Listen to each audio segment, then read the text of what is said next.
தமிழ்நாடோட சேர்ந்து தான் கேரளாவில எலெக்ஷன் நடந்தது, ரிசல்ட் வந்தது. இங்க நம்ம விஜய் அவர்கள் சிஎம் ஆயிட்டாரு. அங்க இன்னுமே சிஎம் ஆகல. யாருன்னு தெரியாம ஒரு வாரம் குழப்படியா இருந்தாங்க. இதுல என்ன கோர் சப்ஜெக்ட் அப்படின்னு பார்த்தா, அங்க உள்ள மக்கள் ஒரு கட்சிக்கு ஓட்டு போடுறாங்க, ஒரு சிந்தனைக்கு ஓட்டு போடுறாங்க, ஒரு தனி நபரை சார்ந்து இருக்கிறதுங்க. நம்ம தமிழ்நாட்டுல எடுத்துக்கிட்டா டிஎம்கேனாலே இந்த ஒரு ஃபேமிலி மட்டும்தான் ரூலிங்ல இருப்பாங்கன்னு நம்ம சொல்றோம். ஏடிஎம்கேனா ஜெயலலிதா இருந்த வரைக்கும் ஜெயலலிதா, எம்ஜிஆர் இருந்த வரைக்கும் எம்ஜிஆர். இப்போ எடப்பாடிக்கு அப்புறம் வேற யாரும் வராதுதான் இங்க பிரச்சனையாவே இருக்கு. டிவிகேன்னு எடுத்துக்கிட்டா விஜய், என்டிகேன்னு எடுத்துக்கிட்டா சீமான். இது ஒரு தனி நபரை மட்டுமே நம்ம சார்ந்து இருக்கிறது, இல்ல ஒரு தனிநபர் ரசிக மனப்பான்மையிலயோ இல்ல தொண்டர் மனப்பான்மையிலயோ இருக்கிறது சரியா அப்படின்னா நிச்சயமா சரி கிடையாது. ஒரு சிந்தனைக்காக ஓட்டு போடணும், ஒரு கொள்கைக்காக ஓட்டு போடணும். இது பொதுவா பிஜேபியில தான் நடக்கும், மத்த எந்த கட்சியிலும் நடக்காது.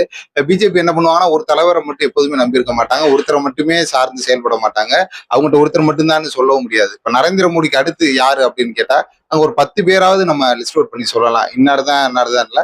அந்த 10 பேரை தாண்டி வேற ஒருத்தர் கூட அவங்க புதுசா கொண்டு வருவாங்க. ஏன்னா அவங்களை பொறுத்த வரைக்கும் ஐடியாலஜி தான் மேட்டரே தவிர ஒரு ஆள் மேட்டரே கிடையாது. டெல்லியில அப்படிதான் ஜெயிச்சு முடிச்சுட்டாங்க பிஜேபி. காலையில பார்த்தா ரேகா குப்தா தான் சிஎம் சொல்றாங்க. நிஜமா அவங்களே நினைச்சு பார்த்துக்க மாட்டாங்க முதல் நாள் நைட் வரைக்கும் நம்ம சிஎம் ஆக போறோம் அப்படின்னு. இந்த ஒரு மாற்றம் எல்லா கட்சியிலும் இருக்கணும், எல்லா மாநிலத்திலுமே ஏற்படணும்.